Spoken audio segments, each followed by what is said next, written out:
Film yang dirilis pada tahun 2019 ini menceritakan kisah pemuda bernama Yeonwoo yang tinggal bersama tantenya yang berstatus janda. Tantenya baru saja datang dari luar negeri dan memutuskan untuk kembali ke Korea. Jadi, sementara dia tinggal bersama Yeonwoo. Sebelum lanjut, film ini 90% isinya adegan pemersatu bangsa. Jadi banyak adegan yang aku potong, blur atau di skip. Di awal film saja, kita sudah diperlihatkan adegan cocok tanam Yeonwoo bersama pacarnya.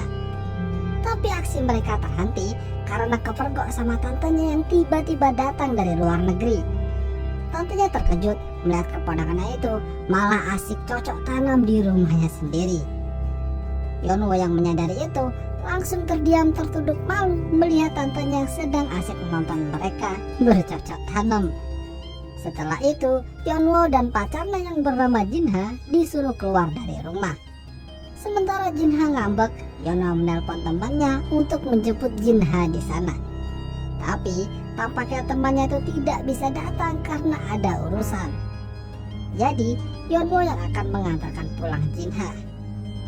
Tapi sebelum itu dia harus pamit sama tantenya dulu kalau ingin pergi. Jinha tampaknya jadi malas pacaran sama Yeonwoo. Lagi asik cocok tanam ketahuan sama tantenya. Udah gitu, Yeonwoo tidak punya kendaraan untuk mengantarkan dirinya pulang. Setelah mengantarkan Jinha pulang, Yeonwoo dipanggil tantenya untuk membicarakan hal tadi. Tantenya itu sebenarnya tidak melarang Yeonwoo melakukan cocok tanam.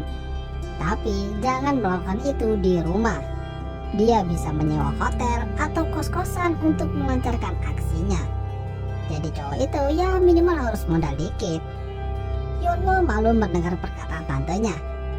Awalnya mungkin dia hanya ingin mengajak pacarnya itu untuk nobar di rumah.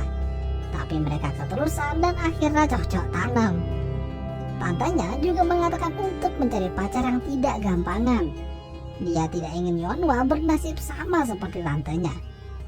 Meskipun tantenya itu hanya tinggal sementara di rumah Yeonwoo, tetap saja dia tidak diperbolehkan untuk bercinta di rumah. Apalagi ibunya sudah memberikan pesan untuk menjaga dan mengawasi Yeonwoo selama di sana. Tapi saat Yeonwoo diceramahin sama tantenya, dia menyadari kalau tantenya itu masih segar dan bugar, dan bahkan bodinya mengalahkan Jinha. Setelah beberapa jam diceramahin, Yeonwoo mencari tantenya tapi tidak ada. Dia hanya melihat selembar kertas dengan sebuah pesan di dalamnya. Yeonwoo mencoba menghubungi tantenya tapi tidak dijawab. Karena tidak ada kerjaan, Yeonwoo pergi menemui temannya di sebuah kafe. Dia menceritakan kejadian kemarin kalau dirinya ketahuan cocok tanam sama tantenya. Dan karena itu temannya juga ingin menyampaikan sesuatu padanya. Jinha juga cerita kejadian itu. Dia sangat bete. Bahkan tampaknya Jinha ingin break sementara dari Yeonwoo. Yeonwoo yang mendengar itu mencoba menjelaskan semuanya, tapi temannya tidak ingin mendengar. Dia tidak ingin Jinha disakiti lagi oleh Yeonwoo. Apalagi dia sudah menganggap Jinha seperti adiknya sendiri. Jadi temannya itu meminta pada Yeonwoo untuk sementara dia tidak usah mendekati atau menghubungi Jinha dulu. Biarkan Jinha meredakan emosinya. Tapi tampaknya Yeonwoo penasaran dan ingin menemui Jinha langsung. Sudah sampai di depan kosnya, Yeonwoo malah ragu masuk ke dalam. Tak lama setelah itu, dia mendapat telepon dari tantenya menanyakan keberadaannya. Tantenya menyuruh Yeonwoo untuk cepat pulang karena dia minta ditemani beli cemilan dan minuman. Tantenya ingin ditemani minum-minum sampai teler. Karena sudah lama dia tidak minum minuman Korea. Yeonwoo lalu pulang berjalan kaki. Sampai di depan rumah dia melihat tantenya sudah menunggunya. Saat kembali, Yeonwoo bingung untuk apa sebenarnya minuman sebanyak ini dibeli. Yeonwoo masih bertanya untuk apa. Tantenya tampaknya cuma iseng.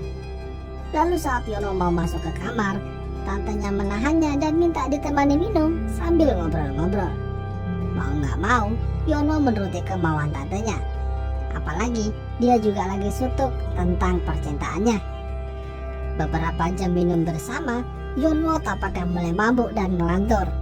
Dia curhat kalau pacarnya itu sementara tidak mau menemui dirinya karena marah. Padahal dia tidak melakukan kesalahan yang fatal. Saking maboknya, dia minta tantenya untuk memberikan pelukan. Saat dipeluk, Yeonwoo tiba-tiba menarik tantenya sampai rebahan. Alhasil, tante jadi sange dan permantapan pun terjadi. Pagi harinya, Yeonwoo terbangun tapi sepertinya dia tidak sadar apa yang mereka lakukan semalam. Tantenya datang membawa belanjaan untuk membuat sarapan. Padahal tante sudah memberikan senyum-senyum kalau semalam sangat mantap. Tapi Yeonwoo masih juga belum sadar, bahkan sampai cuci muka segala. Lalu dia dipanggil tantenya untuk sarapan. Makanan yang dibuat tantenya sangat enak. Yeonwoo juga menyukainya. Setelah itu Yeonwoo kembali menemui temannya sambil makan siang. Mereka kembali membicarakan hubungan Yeonwoo dan Jinha. Yeonwoo cerita kalau hari ini tantenya bersikap aneh sambil senyum-senyum. Dia tidak ingat apa yang terjadi semalam. Lalu temannya tuh bilang jangan-jangan semalam Yeonwoo habis main sama tantenya. Yeonwoo yang tidak percaya pergi meninggalkan temannya. Dia pulang dan mencoba mengingat apa yang terjadi. Dia hanya ingat kalau dirinya tertidur di sofa. Sampai akhirnya dia ingat kalau memang semalam dia bersama tantenya karena mabok. Begitu tantenya memanggilnya, dia ketakutan dan kabur. Tantenya jadi ikutan bingung, kenapa Yeonwoo jadi tiba-tiba takut. Yeonwoo menjauh dan menelpon Jinha, tapi tidak ada jawaban. Nyatanya, Jinha lagi asik cocok tanam bersama dengan temannya Yeonwoo. Jadi, di sini terungkap kenapa temannya Yeonwoo ngotot melarangnya untuk ketemuan sama Jinha. Tantenya lalu mendatangi Yeonwoo yang lagi bingung. Sepertinya tantenya tahu kalau Yeonwoo sedang memikirkan Jinha.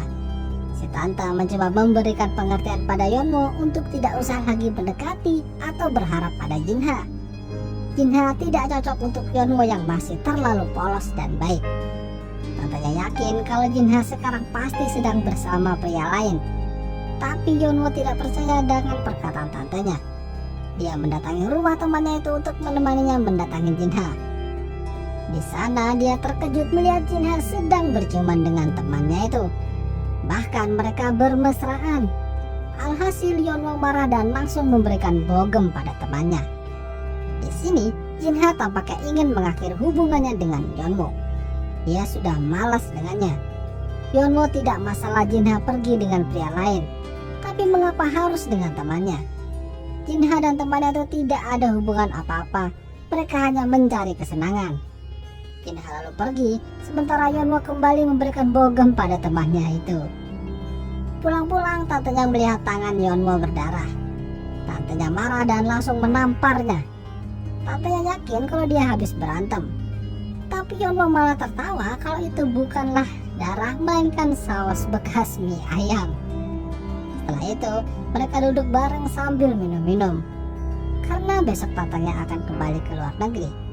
Yeonwoo juga meminta maaf jika dia punya kesalahan sama tantenya. Demi memeriahkan malam terakhir mereka, si tante mengajak Yeonwoo mandi bareng dan dilanjutkan permantapan yang hakiki. Paginya si tante sudah bersiap dan pamit untuk kembali ke luar negeri. Dia berterima kasih karena sudah diizinkan menginap sementara. Tapi saat di luar, Yeonwoo terkejut kalau yang mengantar tantenya ke bandara adalah temannya sendiri. Yeonwoo semakin bingung sebenarnya apa yang terjadi. Si tante tersenyum sambil berpesan padanya untuk tidak selalu percaya dengan orang terdekat. Tante pun pergi dan akhirnya film pun berakhir. Itulah tadi alur cerita film Jika kalian suka dengan video ini, jangan lupa untuk tinggalkan like ya lor. Dan sampai jumpa.